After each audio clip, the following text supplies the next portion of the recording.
Hai kawan semua. Ada pink bekas lipstick, tapi aku malas hapus. Udah lah ya. Hai kawan semua. Jadi balik lagi di channel aku, dan hari ini kita ada topik yang sangat interesting, yaitu skin barrier. Jadi di video kali ini aku bakalan bahas semuanya tentang skin barrier. Yang pertama, tanda-tanda kalau skin barrier kamu itu rusak. Yang kedua, penyebab-penyebabnya kayak apa sih kemungkinan yang bikin skin barrier kamu itu rusak. Dan yang ketiga adalah kayak mana cara supaya kamu bisa perbaiki skin barrier kamu, jadi kulit kamu tuh bakalan tetap sehat kembali.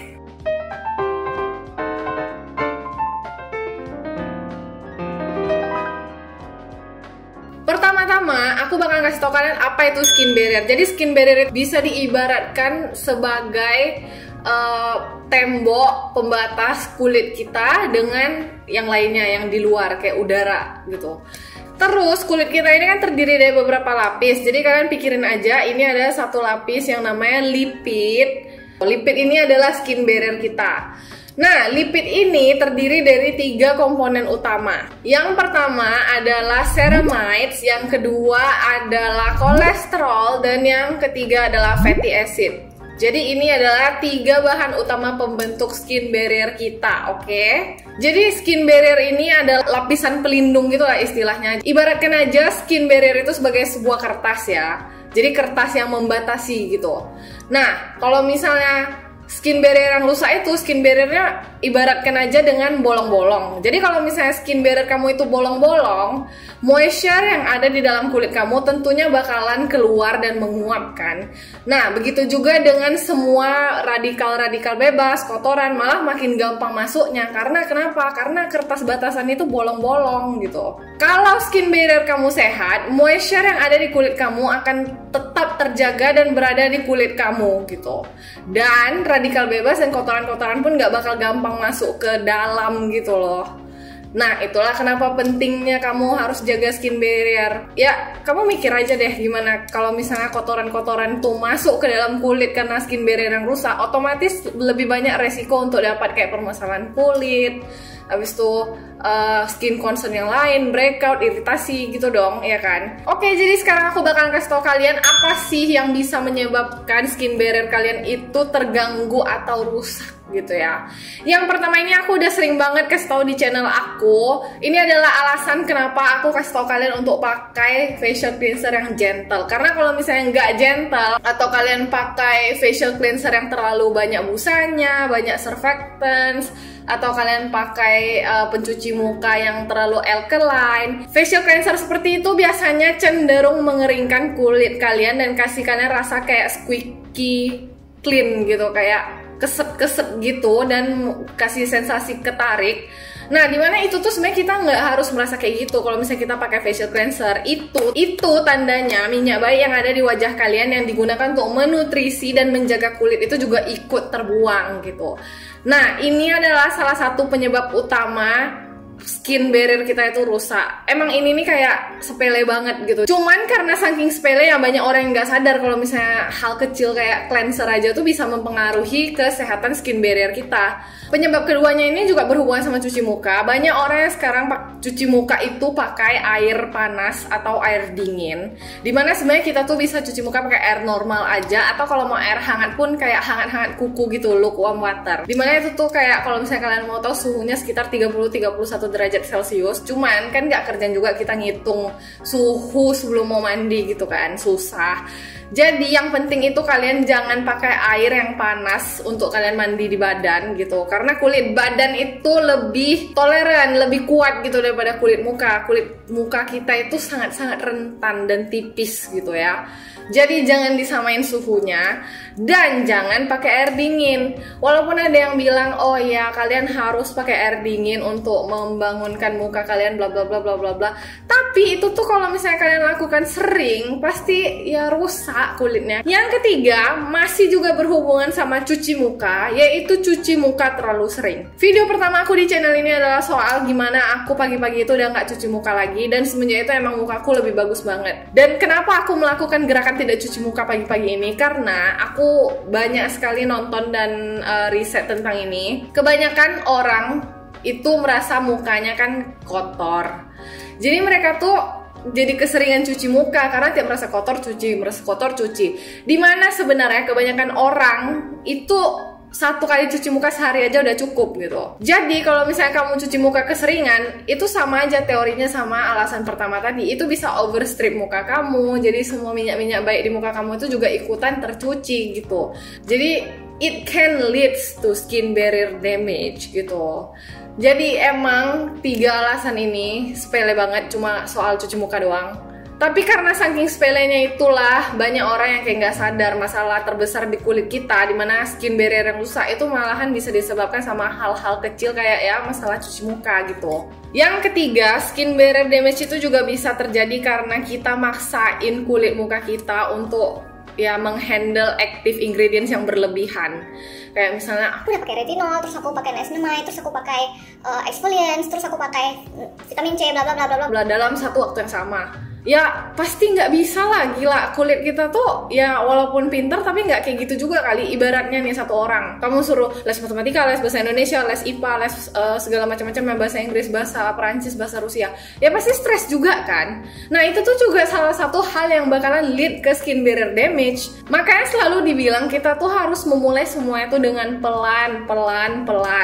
Kalau bisa kita tuh tidak disarankan untuk pakai lebih dari kayak 2 atau 3 aktif di satu waktu yang sama. Kenapa? Karena kalau kebanyakan aktif ingredients kan mereka tuh ya kerjanya beda-beda, terus pH level mereka berbeda, dan itu tuh kalau saling bertabrakan sama terlalu banyak aktif ingredients yang lain ya tentulah kulit kita shock terus stres gitu kan. Terus yang keempat adalah overexpose di bawah sinar matahari. Apa perlu aku jelasin lagi? Karena sinar matahari itu mempunyai sinar UVA dan UVB. Jadi dimana kalau misalnya kulit kita itu terekspos di bawah UVA dan UVB terlalu lama, itu tuh bakalan merusak jaringan kulit kita. Jaringan kulit itu termasuk skin barrier, oke?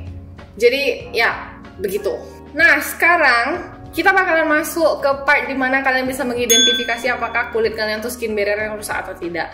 Jadi ciri-ciri utamanya adalah kering. Kering yang bukan kayak, oh aku punya kulit kering gitu, tapi kering yang kayak over kering, kayak kamu udah kasih moisturizer juga dia tetap kering gitu. Nah itu adalah ciri-ciri utamanya. Ciri-ciri yang kedua, karena skin barrier yang udah rusak, biasanya kulit kita tuh akan lebih breakout prone dan irritation prone. Jadi bakalan lebih gampang breakout, iritasi, merah-merah, inflamasi, gatel gitu. Terus ciri-ciri yang ketiga adalah kalau misalnya kamu biasanya pakai satu jenis skincare, terus pas biasanya pakai itu ya oke-oke aja, biasa-biasa ya kulit kamu terima, nggak ada masalah. Terus tiba-tiba sekarang pas kamu pakai lagi itu tuh kayak pedih-pedih gitu, kayak ada sting sensationnya gitu. Itu adalah ciri-ciri utama kalau misalnya kulit kalian itu skin barrier-nya sudah terganggu atau rusak. Tapi jangan takut karena aku udah bilang tadi, meskipun skin barrier kalian itu udah rusak, masih bisa diperbaiki dan disehatkan kembali. Nah, gimana caranya? Inilah caranya aku kasih tahu. Oke. Jadi cara pertama untuk memperbaiki skin barrier kalian, ini berhubungan sama semua yang cuci muka ya. Jadi yang pertama, cuci muka pakai gentle cleanser. Udah, aku nggak perlu jelasin lagi, udah keseringan aku jelasin. Terus yang kedua, jangan cuci muka pakai air yang terlalu panas atau yang terlalu dingin. Jadi pakainya tuh air yang hangat-hangat kuku atau air normal aja. Yang ketiga, jangan keseringan cuci muka. Karena sebenarnya muka kita tuh kalau nggak kotor-kotor banget, nggak perlu dicuci agresifly pakai sabun gitu. Ya kamu bisa pakai micellar water aja atau pakai air terus kamu usap-usap pakai kapas juga udah bersih gitu. Kecuali kamu baru olahraga, baru keluar gitu, itu baru kamu pakai sabun. Nah selanjutnya kalau misalnya skin barrier kalian itu udah rusak, tentulah kalian tuh harus lebih milih-milih dalam urusan skincare. Jadi kalian tuh harus menghindari hal-hal atau zat-zat yang bisa bikin alergi dan iritasi. Yang pertama fragrance, yang kedua adalah essential oil. Jadi keduanya ini kalian itu lebih baik hindari dulu untuk sesaat sampai at least skin barrier kalian udah oke lagi gitu. Oke. Yang ketiga, kalian itu kalau misalnya mau pakai skincare yang ada active ingredients-nya, lebih baik kalian tuh coba ya pelan-pelan. Jadi kayak kalau bisa pakainya tuh kayak satu active ingredients dalam satu waktu yang sama, atau mungkin maksimal kalau misalnya kulit kamu tuh oke, ya 2 gitu, tapi jangan kebanyakan. Pokoknya jangan lebih dari 3 deh aku sarankan. Coba aja kalian pakai itu kayak 1 dulu, kayak 1 hari ini misalnya pakai retinol, 1 hari besoknya baru pakai chemical exfoliants. Jangan retinol sama chemical exfoliants digabung jadi 1, hancur dong. Yang keempat adalah jangan lupa pakai sunscreen. Kenapa kayak gitu, Kezia?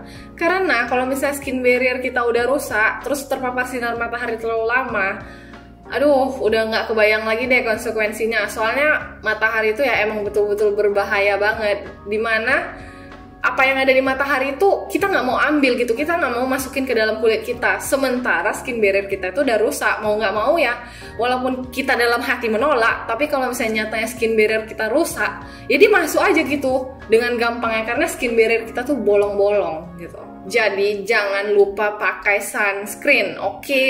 Apapun alasannya aku nggak mau tahu, pokoknya kalian harus pakai sunscreen. Mau skin barrier kalian nggak rusak pun sebenarnya kalian harus tetap pakai sunscreen gitu, supaya nggak terjadi penuaan dini. Yang kelima, aku cuma mau bilang kalian itu mau menjaga kesehatan kulit juga bukan cuma dari segi per skincarean doang ya. Cuman kalian kalau sadar, kulit itu adalah jaringan terbesar di tubuh kita. Jadi kayak kulitnya tuh di seluruh permukaan tubuh kita gitu kan. Jadi apa yang kita makan, kebiasaan-kebiasaan kita dalam mengkonsumsi sesuatu, kebiasaan hidup kita itu tuh juga terreflek di kulit kita. Misalnya kalau kamu kurang tidur, of course ya kamu bakalan punya kantong mata, bakalan hitam-hitam, kering, nggak tahu gitu. Misalnya yang lain, kalau misalnya kamu lebih sering makan buah, makan sayur, tentu kulit kamu tuh bakalan lebih halus gitu kan. Dan di sini aku bukan advokat kayak kalian harus makan sayur, kalian harus makan buah atau apapun, karena aku sendiri juga nggak kayak gitu. Tapi apa yang aku terapkan di diriku sendiri adalah makan itu makan yang balance. Aku tetap makan kayak gorengan, tapi aku juga makan gorengan itu misalnya didampingi sama sayur gitu. Atau kalau misalnya siang aku makan kurang sehat, malam aku makan yang agak lebih sehat gitu.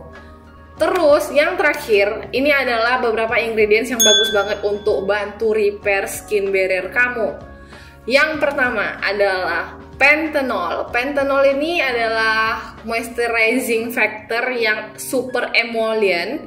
Jadi emollient di sini maksudnya apa? Emollient di sini maksudnya adalah dia kayak membuat satu lapisan tebal gitu, dimana dia tuh merangkap moisture yang ada di kulit supaya dia tuh nggak menguap gitu. Jadi dia akan melawan penguapan moisture yang berlebihan, terus mencegah transepidermal water loss. Dimana kalau misalnya kalian udah skin barriernya rusak, transepidermal water loss-nya pasti parah banget, dan kita tuh butuh moisture-nya di dalam tubuh kita, di dalam kulit kita, bukan moisture-nya menguap gitu. Terus yang kedua adalah ceramides, dan ceramides ini biasanya sangat-sangat gampang ditemukan di moisturizer dan serum gitu. Jadi ceramides ini seperti yang kita udah tahu, tadi aku udah jelaskan, adalah salah satu bahan utama yang membentuk skin barrier kita gitu. Jadi ya of course kalau misalnya kamu, ya ibaratnya kan skin barrier rusak, berarti ya ceramidesnya berkurang, terus kurang sehat. Ya kalau misalnya kamu bantu dengan asupan ceramides yang ekstra, pastinya bisa membantu untuk proses pemulihan gitu.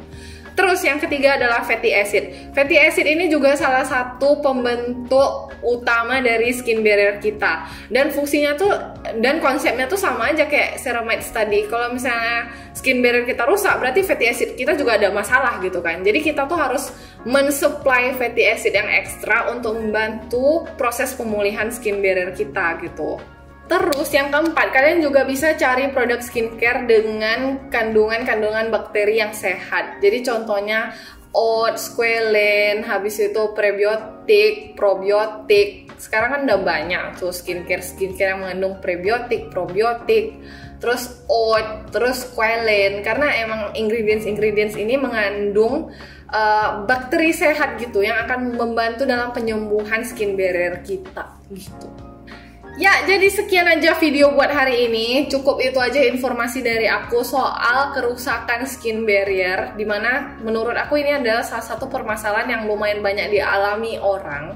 Cuman menurut aku masih sedikit diperbincangkan gitu, jadi kadang orang nggak aware gitu loh. Dan kalau kerusakan skin barrier ini menurut aku masalahnya jauh lebih besar daripada iritasi. Dimana iritasi itu kita masih kayak, oh iritasi, terus kita bisa langsung perbaiki, pakai ingredients yang lebih calming, habis itu langsung diobati, langsung sembuh gitu kan. Mungkin memakan ya harian atau mingguan, dimana kalau misalnya skin barrier yang rusak, itu proses pemulihannya itu bisa cukup lama, kadang memakan waktu sampai berbulan-bulan malahan. Dan ini nih harus konsisten gitu. Jadi makasih buat teman-teman yang udah nonton sampai habis. Jangan lupa like, share, and subscribe. Kalian juga bisa komen pengalaman-pengalaman kalian dan tanya-tanya apapun itu ke aku.